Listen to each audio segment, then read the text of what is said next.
আপনারা দেখছেন নিউজ বাংলা। শুভেন্দু অধিকারীকে মাথার ডাক্তার দেখানোর পরামর্শ দিলেন পীরজাদা তহা সিদ্দিকী। আমার মনে হয় উনি টেনশনে ভুগছে, ওনাকে কোনো টেনশনের ডাক্তার দেখানোর দরকার আছে বলে আমি মনে করি। শুভেন্দু অধিকারী মানুষ নয় বলেও দাবি করেছেন তিনি। যা যে যে ওনাকে আগে ঠিক করতে হবে, উনি মানুষ না বিজেপি।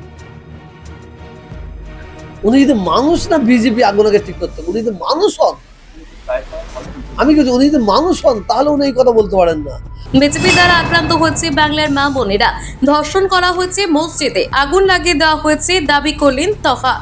কেন বিজেপির দ্বারাই রাস্তায় আমাদের মা বোনের রেপ হয়েছে, বিজেপির দ্বারাই মসজিদে আগুন জ্বলেছে, বিজেপির দ্বারাই কোরআন শরীফে আগুন জ্বালিয়েছে, বিজেপির দ্বারাই মাদ্রাসায় আগুন জ্বালিয়েছে, বিজেপির দ্বারাই পিছিয়ে পড়া মানুষদের অত্যাচার হয়েছে, বিজেপির দ্বারাই আসিফা একটা ছোট্ট মেয়েকে রেপ করা হয়েছে।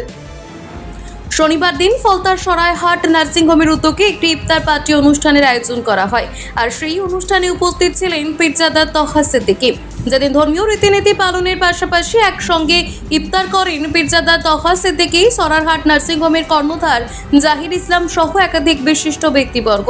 আমাদের হঠাৎ করে একটা গতকালকের প্রোগ্রামে রাত্রে সন্ধ্যা 7:30টার সময় হুজুর ফোন করেছিলেন তো হুজুর যে হঠাৎ করে আমার এখানে আসবেন ইফতার পার্টিতে। কালকে থেকে আজকে হঠাৎ করে প্রোগ্রাম করে আজকের ডেট দিলেন। আজকের ইফতারে হাজির ছিলেন আমাদের সবথেকে ভালো করে হচ্ছে তোহা সিদ্দিকী সাহেব ছিলেন, পীরজাদা তোহা সিদ্দিকী সাহেব, আর আমাদের নার্সিং বন্ধুবান্ধব বিশিষ্ট কয়েকজন ডাক্তারবাবু ছিলেন। এখানে এলাকার সমস্ত মসজিদের হাফেজ সাহেব, মৌলানা সাহেব, মুফতি সাহেব ছিলেন এবং সমস্ত পেশেন্ট পার্টি ছিল। আমার এলাকার বিশিষ্ট গুণীজন ব্যক্তিবর্গ সকলেই ছিলেন। ইফতার পার্টি বিশেষ করে কেন্দ্র করেই আর কি এই একটা আয়োজন করা হয়েছিল। তো সুন্দরভাবে সকল এসছেন। ফলতা থানা কেন, ফলতা থানা বাইরে থেকেও কম বেশি প্রায় 500 লোক মতো এসেছিলেন। আমাদের একটা ইফতার পার্টি করা হলো সংক্ষিপ্তভাবে। আর এদিনের এই অনুষ্ঠানে উপস্থিত হয়ে রাজ্যের বিরোধী দলনেতা শুভেন্দু অধিকারীকে ধুয়ে দিলেন পীরজাদা তহা সিদ্দিকী। তিনি বলেন, শুভেন্দু অধিকারীকে কোনোদিন বাংলায় জায়গা দেওয়া যাবে না। ও ভয়ে বলছে ক্ষমতায় আসবে না, ও তো জানে ও ক্ষমতায় আসবো না, অথবা আমার মানে ছুঁড়ে ফেলে দেওয়া হবো না, ওই জন্যই বলছে। ব্যাপারটা হচ্ছে বিড়াল কখন গাছে ওঠে জানেন তো, ঠেলায় পড়লো। মানে আমি অবাক লাগছে, আমার সঙ্গে ওনার ভালো সম্পর্ক ছিল, কিন্তু ওনার সঙ্গে যতদিন মিশেছি ওনার মন মানসিকতা এত নিচ, এত খারাপ আমি দেখতাম না। তা আমার মনে হয় উনি টেনশনে ভুগছে, ওনাকে কোনো টেনশনের ডাক্তার দেখানোর দরকার আছে বলে আমি মনে করি, কথা বুঝছেন না? আর আমরা ওই লোককে বাংলায় জায়গা দেবো না। যে লোক বাংলায় হিন্দু করবে, যে লোক বাংলায় মুসলিম করবে, আমাদের বুকে ওই লোক থাকবে যার পরিচয়। আমি তোহা সিদ্দিকী, আমার পরিচয় আগে আমি মুসলমান, এই পরিচয় আমার আগে নয়। আমার পরিচয় হচ্ছে আমি আগে মানুষ। আপনি একজন হিন্দু, আপনার পরিচয় আগে হিন্দু হওয়া উচিত, আগে মানুষ। আমাদের মানুষ হিসাবে যারা থাকবে, যাদের মানুষ মন মানসিকতা থাকবে, তাদের আমরা বলি। আর শুভেন্দু অধিকারী ভুল বকছে, এটা বহুদিন আগে থাকতে, কিন্তু আমি ওনার শুধু যতদিন মিশছিলাম, যতদিন তৃণমূলে ছিল, উনি কোনোদিন সাম্প্রদায়িকমূলক কোনো বক্তব্য উনি রাখেননি। উনি আরও সাম্প্রতিক বক্তব্য রেখেছেন। উনি এমন একটা দলের নাম লিখিয়েছে, ওনাকে এই ধরনের বক্তব্য না রাখলে উনি বাংলা কোনো জায়গা থাকবে না, বিজেপিতে কোনো জায়গা থাকবে না। উনি এমন একটা দলের নাম লিখেছে যে দলটা মানুষ সাম্প্রদায়িক দল ছাড়া কিছু বলে না। পাশাপাশি তিনি এও বলেন, তিনি মানুষ হলে এমন কথা বলতে পারতেন না। অন্যদিকে সাম্প্রদায়িক বিজেপির দ্বারা এই বাংলা বারে বারে আক্রান্ত হচ্ছে, আগমন নেমে এসেছে মুসলিম সম্প্রদায়ের মসজিদের ওপর, কোরআনের ওপর। অন্যদিকে 2-1 দিনের মধ্যেই রাজ্যের মুখ্যমন্ত্রী ফুরফুরায় যেতে পারেন এমন সম্ভাবনা রয়েছে বলেও জানিয়ে দিলেন তহা সিদ্দিকী।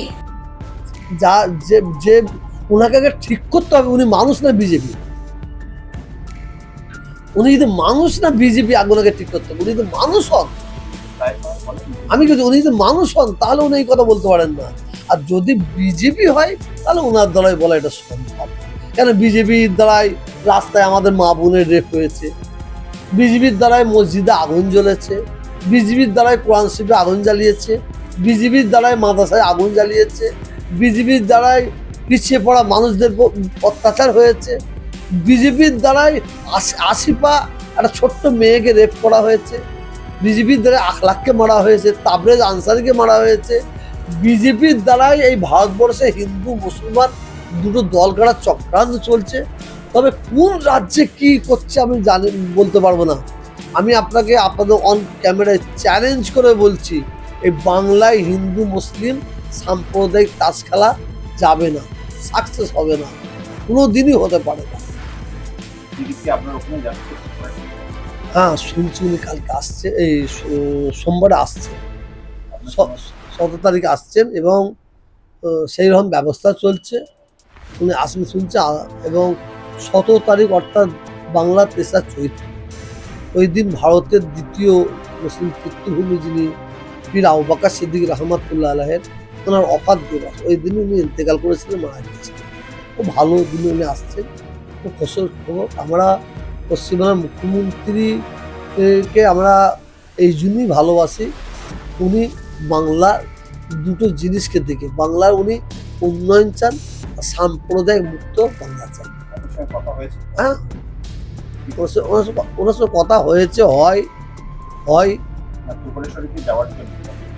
না, আমি এখন কোনো ওনার সাথে যোগাযোগ রাখিনি, যেটা ওটা প্রশাসন লেভেলের মানুষরা করছে। উনি ফুলফাসে আসবেন, উনি ফুলফাসে আসলেই খুশি। দেখেন, উনি তো একটা অতিথি হিসেবে আসবেন, মুখ্যমন্ত্রী হিসেবে আমাদের একটাই বার্তা থাকবে, পীর আবু বকর সিদ্দিক রহমাতুল্লাহ আলাইহি তাঁর নামে আমাদের বহুদিনের আশা, তাঁর নামে একটা ইউনিভার্সিটি করা হোক। উনি 100 বেডের একটা হসপিটাল করছে, সেটা পীর আবু বকর সিদ্দিক রহমাতুল্লাহ তাঁর নামে হোক। এবং ফুরফুরা শিবির শুধু বলবো না, বাংলার যে উন্নয়ন, 34 বছর আগে আমরা বাংলার মানুষ লুঙ্গি তুলে বাড়ি ঢুকতাম, হাঁটুর উপর লুঙ্গি তুলে বাড়ি ঢুকতাম পানি যখন হতো। তা আজকে বাংলার মানুষ বলবে, ফুরফুরা শিবির মানুষ বলবে যে এই সরকার আসার পরে অনেক উন্নয়ন হয়েছে, যে যতটা হওয়া দরকার 100% যদি বলেন না 100% হয়নি, হয়েছে, এটা অস্বীকার করা যাবে না।